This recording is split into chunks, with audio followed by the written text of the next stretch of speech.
We're going on into Ice and ooh. Yeah, game 1 was on Eternal Empire. Alright, so they're both playing the very macro maps. Or the very macro event, or you know what I mean. Anyway, here we are now, spawning in onto Ice and Chrome. LE Chrome, which is the OS that is similar to Mac OS. I don't know, I was trying to tie it in with Oru's MacBook, but I can't quite find it. In the bottom left-hand corner map, spawning in the bottom left-hand corner of the map, we do in fact have a Reds coming out all the way from the Jewel of India. He is representing Downfall Gaming, the Grand Platypus himself. Everybody give it up for Demi. The Shock. And spawning in the top right-hand corner of Ice and Chrome LE, we have the Australian Zerg player representing himself, as well as also OSC Elite, kind of. We have Vivid.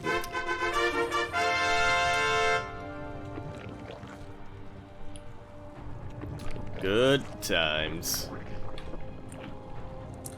Yeah, so for the longest time, these two players, they were teammates. They fought alongside each other. They played in ANZ Pro League together for OSC. And then last year, OSC, they disbanded their pro team. They no longer have any players contracted, but Vivid is their player ambassador, I believe. So what that means is, I think he can just like give feedback or... Is that a salary? Yeah, I'm like, is that a... Is that an official title, or? Yeah, it's he also gets basically, I don't know if you know this, there's like an elite club membership now for OSC. Yeah. And Vivid basically gets that for free, so he can, like, he doesn't get paid anything, but he can play in all those events regardless. Yeah, it's an interesting thing that they have going on. Tis very much so. Let's figure out things that are interesting here, Light. Nothing out of the ordinary, which is pretty interesting.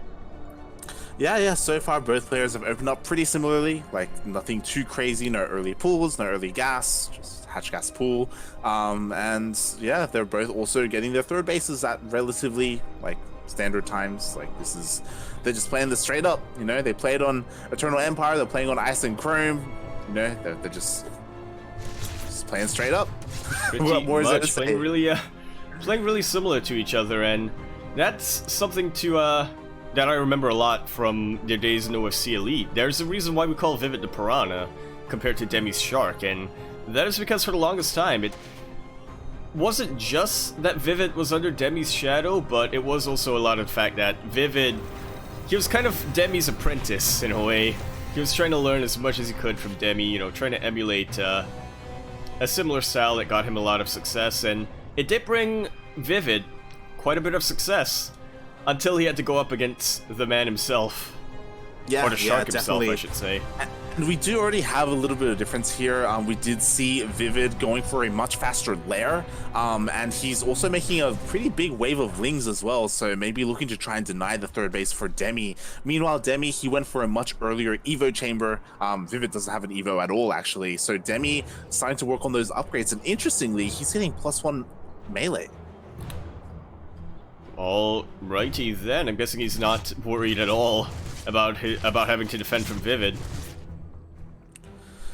Yeah, in a sense that, like, this to me, obviously, it tells us that Demi, he's going to go very Ling Bane focused. He isn't getting a Roach Horn anytime soon, otherwise he would have started +1 range. Meanwhile, Vivid, he may be opting to go for maybe an earlier Spire, as he did rush for that lair.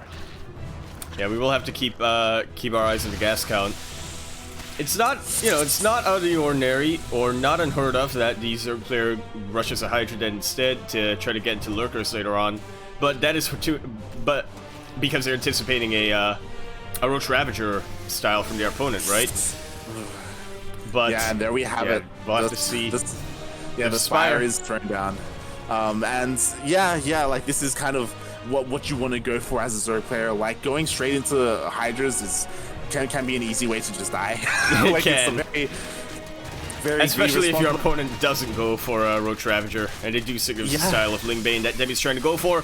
And so you get Ling Bane. Vivid not exactly getting the upper hand here in these trades. Demi splitting up his Lings really nicely, but meanwhile, Vivid, I mean, he's not quite going full Mio, but he is losing a couple of units unnecessarily. We do see that all the Banelings do trade with one another, and so in the end, it does come down to who has more Lings, and right now, not only does Demi have more Lings, his +1 just finished up.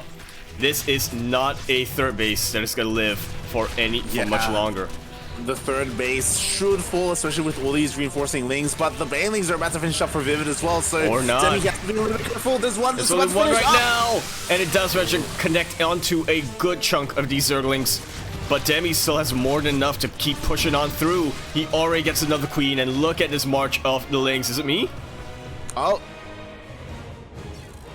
Demi! No, Demi, you're winning! Demi, no! Rip. Feels bad. I feel like it wouldn't be a tournament of OCE and C if there weren't like latency issues. Exactly, and correct me if I'm wrong, but I do believe that Demi uses the same VPN that Pez uses, and we have heard that that's been having a couple of issues lately. So yeah, that's unfortunate. Very unfortunate.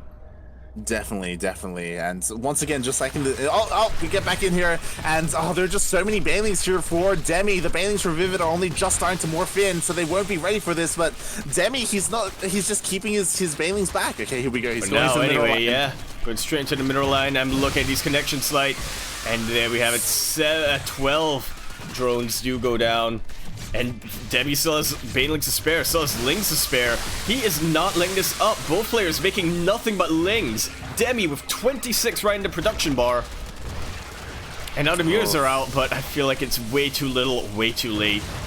Yeah, 24 drones have gone down. The army has gone down. The Baneliness as well for Vivid, so no more Banelings. And Vivid, all he has going for him are these handful of Mutalisks, and he's got a third base. Demi didn't he kill does that. have a third base. Yeah, surprisingly it stayed alive, but these Lings for Demi, these upgraded Lings, just dealing so much damage.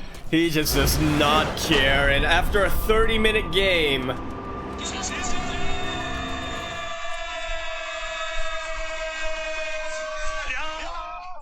I guess our players just needed a bit of a change of pace there. Yeah, you say our players, but really it was Demi. Mostly, yeah. Yeah, Vivid, he was aiming for that later game, you know, he was being a little bit greedy with his tech, completely going straight into that Spire, but Demi was having none of it from the beginning. Like, he started +1 melee, and he was going for that Ling Flood, for that Ling Bane aggression, and yeah, he kind of punished Vivid for Vivid's tech choice. Like, he was like saving a lot of his gas, and he was aiming to go for that Mutalisk switch, but yeah, he was kind of caught, you know, in this transition period by just all these upgraded Lings and Banes. Yeah, I feel like it's one of those cases where Vivid, he had just enough, Ling Bane to hold and get his mutas if he didn't make a mistake. You know, he was kind of playing that on a knife's edge, you know, playing his transition in a style where he had enough to hold if his opponent decided to go aggressive, but he could not afford to make a single mistake, and yeah, just one or two was enough for Demi to was enough to prompt Demi to sort of put his foot in the pedal. Yeah, and I wouldn't even say mistake, because like if we looked at their Ling Bane wars, like Vivid was actually trading more efficiently than Demi. Yeah. It's just that because he didn't know what was coming his way for so long, because he didn't like if he had scouted and seen the Evo chamber researching, as well as the gas count, then he probably would have gotten off a bit more. Yeah. Yeah, a bit more Ling Bane. Yeah, it's all about like being able to prepare in time, right? And he just didn't have a lot of time to do so. Yeah, that's a lot more realistic than what I was looking at. I was looking at it more like, yes, if Demi, you know, one Baneling. Technically, Vivid has enough Banelings to take out the lings that Demi has got, but that requires, you know, the perfect surround of lings onto the Banelings, right? Which is not something, it's theoretically possible, but I have yet to see that in, well, maybe I've seen it in a Miyamika game, but other than that. Yeah, it's like, because it's a situation where Vivid didn't, because he was so in the dark, like, maybe even like giving up the third base and not like trading there and just making as many Banelings as he could, like at his natural instead, because, you know, behind that, like Demi, he wasn't trading up at all, right? He was basically all in, you know, with Ling Bane. Pretty much. Yeah.